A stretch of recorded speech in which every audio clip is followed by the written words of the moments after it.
জয় কৃষ্ণকালী মায়ের জয়, জয় কৃষ্ণকালী মায়ের জয়, জয় সোনা মায়ের জয়। আজকে কেন এত ভক্ত বেড়েছে আজকে বুঝতেই পারছেন। আজকে কৃষ্ণকালী মা খুব জাগ্রত, যে নিষ্ঠা করে রাখে।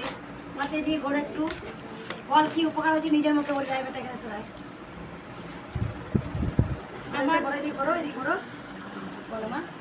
আমার মেয়ের হাতের এখানে টিউমার হয়েছিল, আমি অপারেশন করেছিলাম। অপারেশন করার পরও তার শুধু অনেক বড় হয়ে গেছে। আমি মায়ের কাছে এখানে এসে মাকে দেখিয়ে আমার মেয়ের এটা ভালো হয়ে গেছে। কী করে? জয় কৃষ্ণকালী মায়ের জয়, জয় সোনা মায়ের জয়, জয় মঙ্গলা মায়ের জয়। তো একটা কথা বলে রাখি, মঙ্গলা মাকে আমরা সবাই ভালো রাখবো। মঙ্গলা মাকে যদি আমরা সবাই না ভালো রাখি তাহলে কিন্তু আমরা ভালো থাকবো না। আর মা কৃষ্ণকালী মাকে বলবো যে মঙ্গলা মাকে ভালো রেখো আর আমাদেরকে ভালো রেখো। এত বড় খোলা ছিল, আমি শুধু এখানে যা করার আমি করেছিলাম। অনেকে ভক্তরা বলেন যে মা ত্রিশূলটা পেলাম না। আমি বারবার বলি 18 বছর না হলে ত্রিশূল কাউকে স্পর্শ করা যায় না। এটুকু জানবে ত্রিশূলটা যতটা কাজ হয় তার 3 গুণ কিন্তু আমি বলতে পারি আমার বুড়া আঙুলটা কাজ হয়।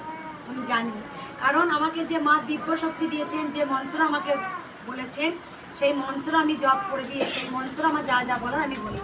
অনেক বিদেশ থেকে ভক্তরা আসেন বা আমাকে ফোন করেন যে আমার স্বামী এরকম ব্লিডিং হচ্ছে, কমছে না।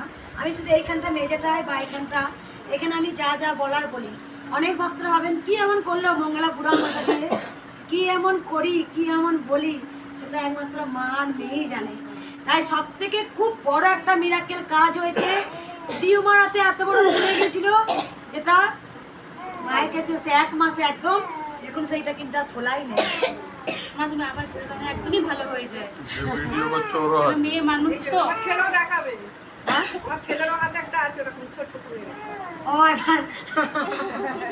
এবার দেখছি আমি মায়ের কাছে ছাড়বো না।